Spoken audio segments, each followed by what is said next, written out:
There is not one truth, but there are many.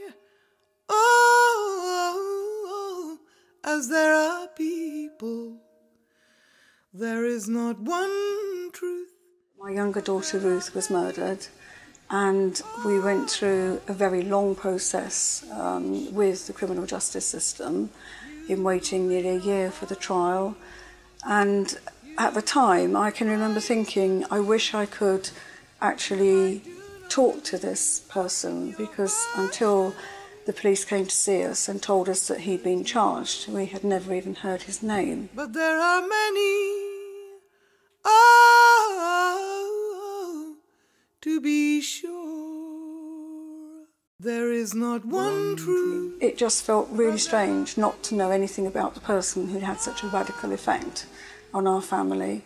I had seen him at the trial, but only from behind. The case was held in court number 1 at the Old Bailey, and the dock that he was in was higher than us, so I didn't really have much sense of how tall he was. You may not harm me, you may not frighten me, if I do not believe in your version of events. I wanted to get a sense of what kind of person this man was. I also learned that he had a lot of respect for Ruth and that she had been extremely kind to him when he was troubled. I felt he did his best to express his sadness and his desire that this had never happened. There is not one truth, but there are many. Oh, to be sure. Basically what happens, a restorative justice conference is convened if it's been found that somebody has harmed another person. The first part of the process is to invite those people to come together.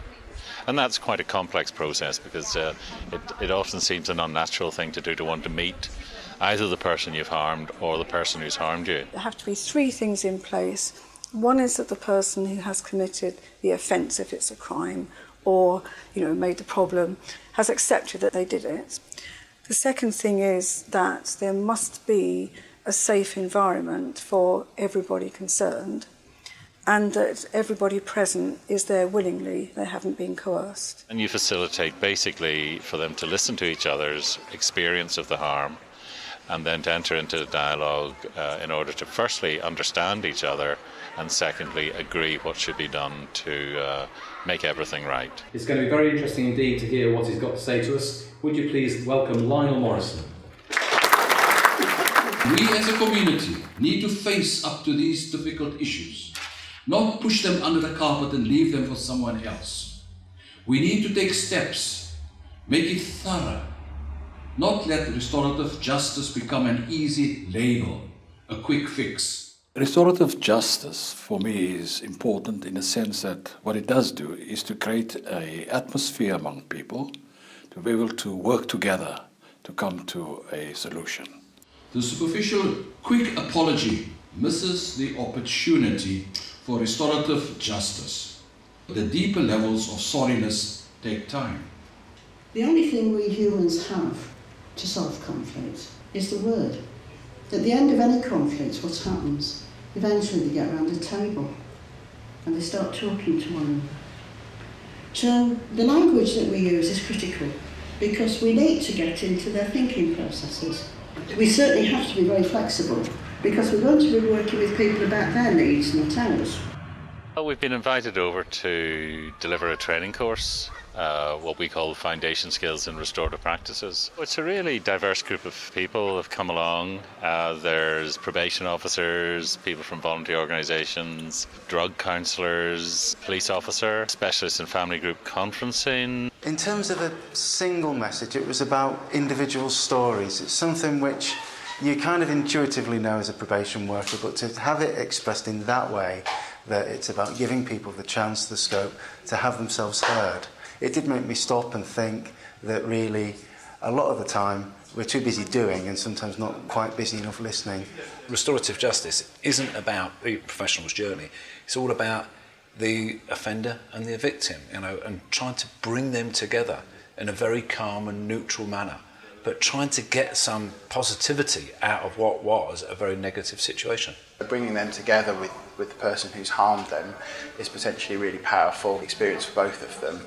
It's obviously a very challenging experience that I think has got real potential. It's a very different way of working for us because we focus on people who've committed the offences, so we're going to have to really think about how we put that into practice. So that's something which is, I think, going to benefit everybody. What I've learned this week from doing this training is that we already embody, as an organisation, restorative principles. There's still a lot more to learn. And it has been a very enriching experience. It's given me a lot of extra material with which to inform my own practice. And I'm going to go back and review my practice as a result of these 5 days, really. A number of voluntary sector organisations identify them specifically as working with victims. A number identify themselves as specifically working with offenders. And of course, what the RJ training has shown us and highlighted is that those brackets really should be flexible in terms of how we work with people. I think that this is a model that you can apply to neighbourhoods, to communities. It's a matter of just getting people together so that they can have positive dialogue with each other. I think most important is don't be afraid. The growth for this can be enormous if we want to listen to the harm people have experienced. But that is the offer to people.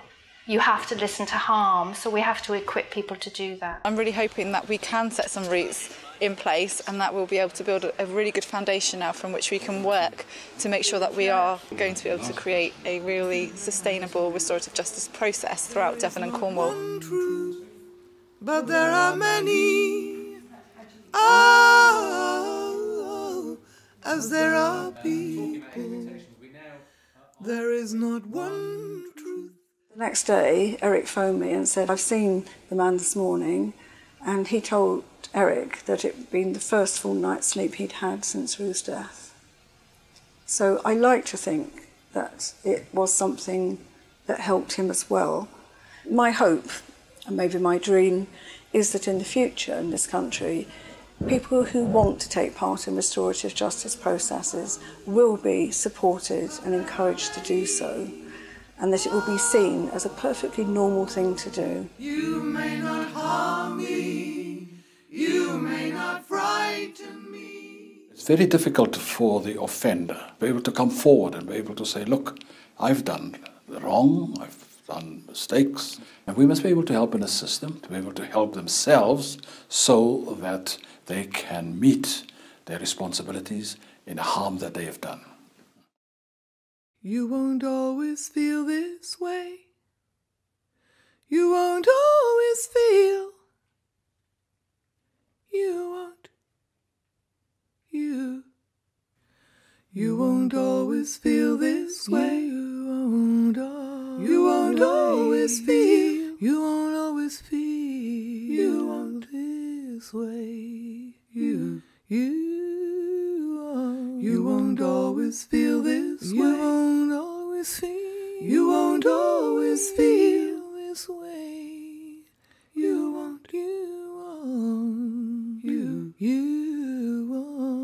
You won't always feel this way. You won't always feel. You won't always feel. You won't this way. You won't always sing this song. No way. You won't always sing.